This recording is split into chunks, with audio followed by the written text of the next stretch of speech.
Shalom, puji Tuhan saudaraku, karena kasih dan kemurahan Tuhan, kita boleh menikmati hari yang baru ini. Karena itu mari bersama-sama kita nyatakan syukur kepada Tuhan dengan beribadah kepada-Nya.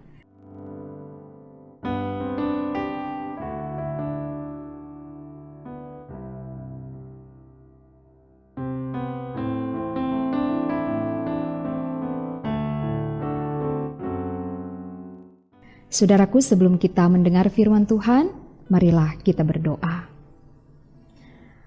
Kami memuji memuliakan Engkau ya Tuhan Allah kami, yang senantiasa menjaga dan memelihara hidup kami.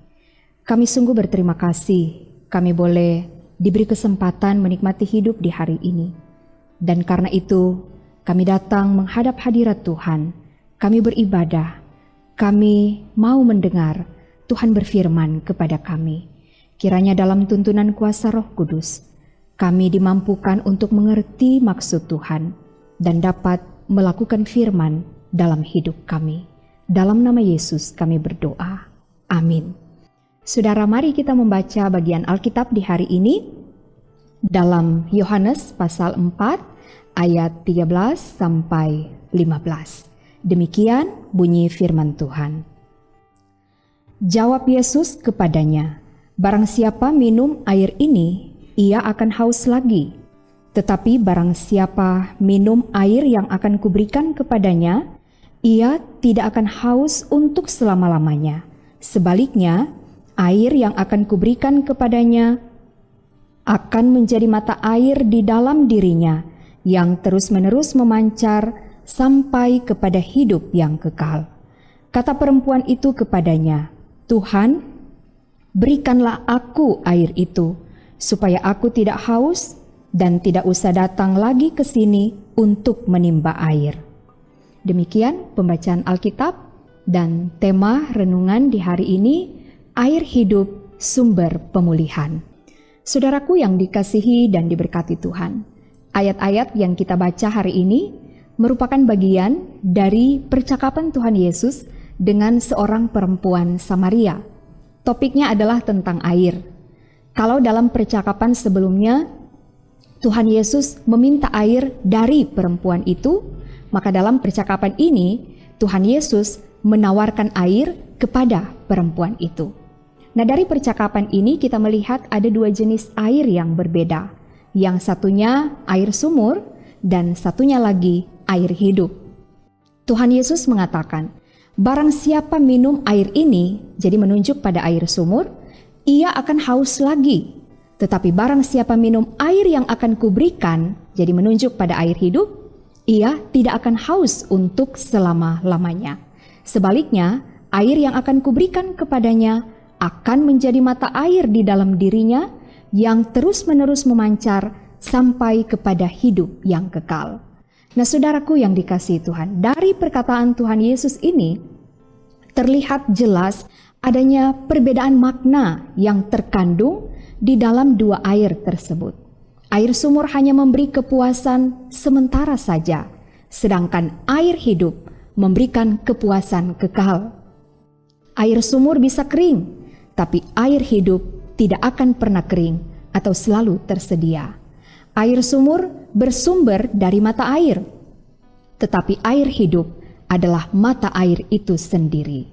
Nah, saudaraku, sesungguhnya dalam percakapan ini Tuhan Yesus mau menghentar perempuan Samaria ini untuk merenungkan bahwa dengan keberadaan hidupnya yang cemar, yang dia perlukan bukan hanya kebutuhan jasmani saja, tetapi jauh lebih penting daripada itu, dia perlu sesuatu yang sifatnya rohani. Air sumur hanya membersihkan secara lahiriah, tetapi air hidup membersihkan jiwa, membersihkan dari segala dosa dan kecemaran, memulihkan dan membaharui. Kalau kita melihat perkataan Tuhan Yesus dalam Yohanes 7 ayat 37 sampai 39, maka air hidup yang dimaksud menunjuk pada Roh Kudus yang tinggal untuk selama-lamanya dalam diri orang percaya. Itu berarti air hidup menunjuk juga pada Tuhan Yesus sendiri yang telah berkorban untuk menghapus dosa dunia dan mengaruniakan hidup yang kekal. Saudaraku, firman Tuhan hari ini mengingatkan kita bahwa hal-hal duniawi hanya memberi kepuasan sementara waktu saja. Sifatnya semu dan tidak dapat bertahan. Karena itu, janganlah bergantung atau mengandalkan hal-hal yang duniawi. Arahkanlah hidup pada Tuhan Yesus, karena Dialah air hidup yang kita perlukan. Ketika Yesus hadir dalam hidup kita melalui kuasa Roh Kudus, maka yakinlah kita memiliki hidup yang benar-benar hidup, yaitu hidup yang kekal. Amin. Mari kita berdoa. Kami bersyukur dan berterima kasih kepadamu Tuhan, atas waktu dan kesempatan yang indah. Kami boleh menikmati persekutuan dengan Engkau. Kami boleh membaca mendengar firman Tuhan, mengingatkan kami bahwa kami membutuhkan Engkau dalam hidup kami. Engkau yang senantiasa mengasihi kami. Engkau yang memberikan jaminan kepada kami, memiliki hidup bukan hanya hidup di dunia ini saja, tetapi di dalam Engkau kami akan memiliki hidup yang kekal. Terima kasih Tuhan. Biarlah firman ini akan terus memotivasi kami untuk tetap mengandalkan Engkau dalam perjalanan hidup kami, dan kami bergantung sepenuhnya pada Tuhan. Kami berdoa, kiranya Engkau selalu berkati kami, yang tetap setia mencari Engkau Tuhan.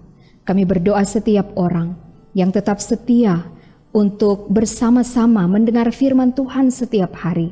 Kiranya Tuhan menilik kehidupan kami semua. Berkat Tuhan tetap menjadi bagian kami.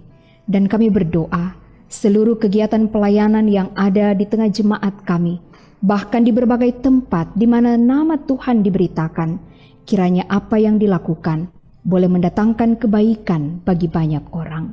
Terima kasih Tuhan. Kami berdoa untuk program pelayanan yang disiarkan melalui channel YouTube Multimedia Gemim Bukit Moria Rike Manado, kiranya boleh menjadi berkat bagi banyak orang.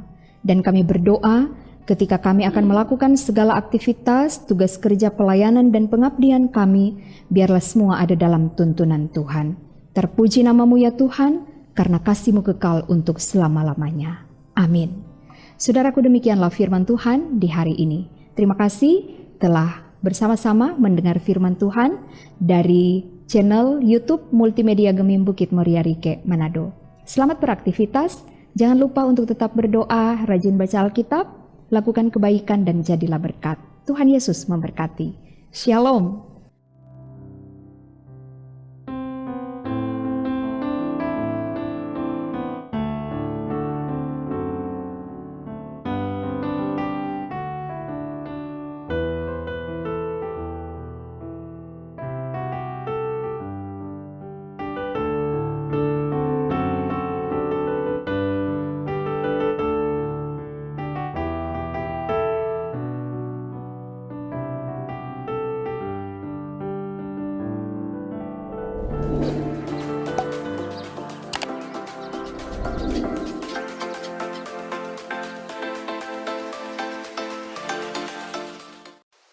Jangan lupa subscribe channel Gemim Bukit Moria Rike.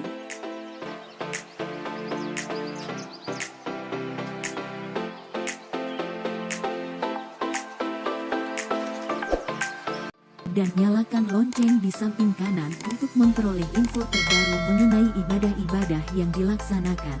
Salam sehat. Tuhan Yesus memberkati kita semua. Shalom.